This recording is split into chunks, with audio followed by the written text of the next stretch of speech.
आज यहाँ पर हम प्रसिद्ध कवि नागार्जुन द्वारा रचित कविता यह दंतुरित मुस्कान का अर्थ जानेंगे। सर्वप्रथम हम कविता पढ़ेंगे और उसका अर्थ साथ में जानते रहेंगे। तुम्हारी यह दंतुरित मुस्कान मृतक में भी डाल देगी जान। यहाँ पर कवि एक छोटे से बच्चे जो 6 से 8 महीने के बीच का है, उसके जो छोटे छोटे उसके अभी 1 से 2 दांत निकले हुए हैं और जब वो छोटा बच्चा हंस रहा है तो उस समय का उन्होंने वर्णन किया है। कह रहे हैं कि तुम्हारी यह दंतुरित मुस्कान मृतक में भी डाल देगी जान। कवि कहते हैं कि तुम्हारी, छोटे बच्चे को इंगित करते हुए कहते हैं कि तुम्हारी यह मुस्कान मृतक व्यक्ति अर्थात मरते हुए व्यक्ति में भी जीवन अर्थात प्राण डाल देंगे। वह बच्चे की मुस्कान इतनी सुंदर और इतनी प्यारी है। धूल धूसर तुम्हारे एक गात। धूल धूसर क्या, धूल मतलब धूल ही होता है, धूल से सनी हुई, गात मीन्स होता है शरीर। यहाँ पर कह रहे हैं कि बच्चे का शरीर धूल से सना हुआ है, फिर भी बच्चा कितना सुंदर लग रहा है। छोड़कर तालाब मेरी झोपड़ी में खिल रहे जलजात। जलजात का अर्थ कमल होता है, क्योंकि जल और जात, जल जात का अर्थ होता है जल में जन्म लेने वाला।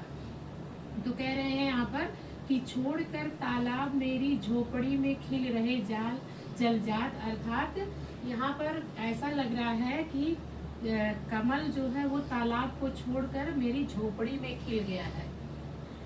परस पाकर तुम्हारा ही प्राण, परस मीन्स क्या होता है, स्पर्श, और पाकर तुम्हारा ही प्राण, अर्थात वो कह रहे हैं कि तुम्हारे जैसे प्राणवान का स्पर्श पा करके पिघल कर जल बन गया होगा कठिन पाषाण। पाषाण मीन्स पत्थर होता है।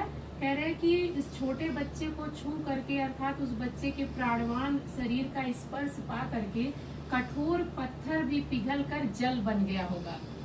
अब इसका भाव समझते हैं। कवि का यहाँ पे कहना है कि जब छोटा बच्चा छोटे छोटे दांतों के साथ हंसता है तो उसकी मुस्कान इतनी सुंदर, इतनी प्यारी लगती है कि इंसान अपने सभी दुख दर्द को भूल जाए और उसके जो धूल में सने हुए शरीर है उसको देख करके उसकी छवि भी बहुत अच्छी लग रही है। ऐसा लग रहा है जैसे उनकी झोपड़ी में कमल का फूल खिल गया हो, क्योंकि यहाँ पे कवि ने बच्चे की सुंदरता का वर्णन किया है।